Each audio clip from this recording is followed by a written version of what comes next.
Welcome back to Assassin's Creed: The Complete Story. When we last left off, we told the story of Altair's rise as a master assassin. Now it's time that we move on to his next story, as the whole situation with the chalice has been finished. But my question for you, the listener, is, if the Assassin's Order was real, would you want to become one? The world around has changed while Altair was busy tracking down the chalice. The Holy War has begun and is now in full swing by the time that Altair finally returned. As the Templars were rising in power during this period, Altair and his fellow assassins were sent in to get an artifact from the Templars in Solomon's Temple. At this point, Altair's arrogance was overcoming him, and he felt that he was the greatest assassin to ever live. But due to this, he felt that he could do anything. And as he was walking into the temple, he killed an innocent on his way to stopping the Templars. His comrades did call him out for doing this, but he simply ignored them. But his arrogance didn't end there. He discovered that it was actually the Templar master who was named Robert that was the one that was there for the artifact, one of the most notorious enemies of the Assassin's Order. Altair took it upon himself to confront Robert directly, but Robert, as the Grand Master of the Templar Order, easily defeated Altair by throwing him out of the temple. This left Altair's fellow assassins at the hands of the Templars. Altair then returned to Masyaf with his tail between his legs and reported his failure to Al-Malim. But as he was trying to redeem himself through speech, one of the other assassins actually survived, and he returned injured, but with the artifact. He angrily accused Altair of abandoning them, and that it was Altair's fault that the other assassins had died.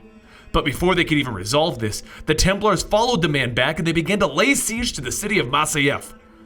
They did eventually defeat the Templar Order and pushed them back from Masyaf, but since Altair's actions caused the death of an innocent and the death of an assassin, and they led the Templars to the city, they branded him a traitor to the Assassin Order. Al-Malim then stabbed Altair in the stomach, causing him to collapse to the floor, only to awaken days later. Altair was shocked to find that he was perfectly fine with no stomach wound. And Al-Malim stated that Altair saw what he wanted him to see, and as a punishment for his actions, his rank, title, and equipment have all been stripped from him. But he does have a chance to redeem himself, and it begins with finding the traitor that allowed the Templars entrance into the city of Masyaf.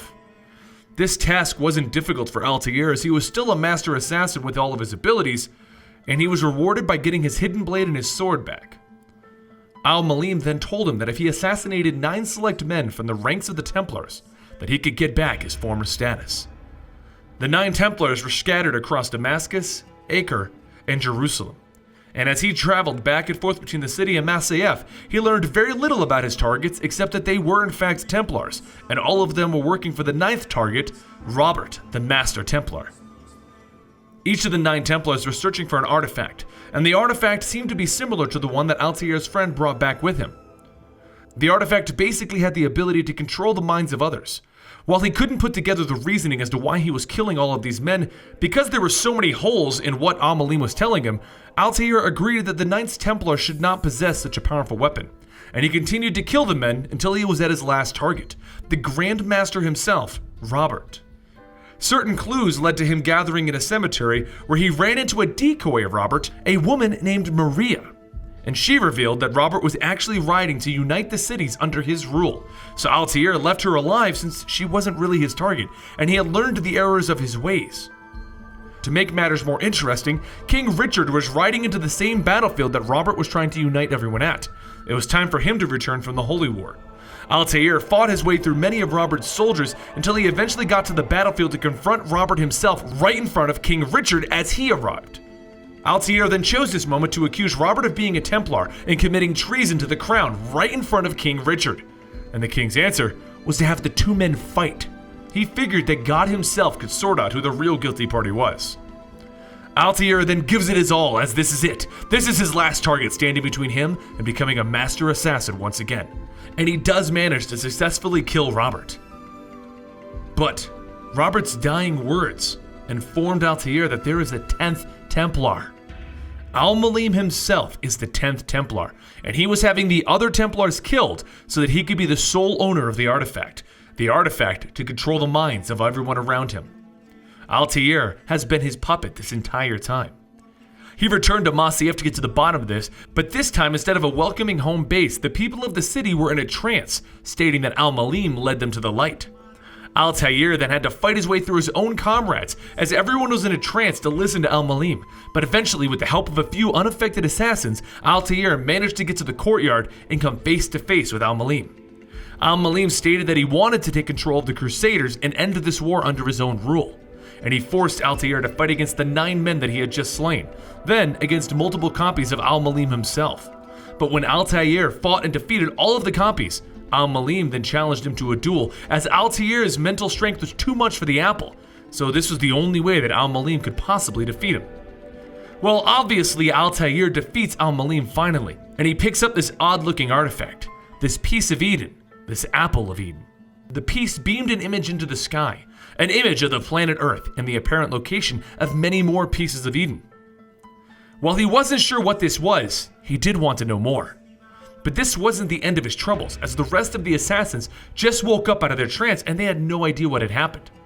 Unaware that all of the assassins were about to blame him for the death of Al-Malim, Altair walked the body of Al-Malim down to the Masyaf keep, and he decided to burn the body to prevent the apple from possibly raising his body or something, since he really didn't know what the apple could do. This enraged the assassins because they felt that Altair had killed Al-Malim so that he could personally take the title of mentor, and burning the body was a disgrace. The entire order began to fight against Altair as a boss took the apple from Altair and he ran off with it.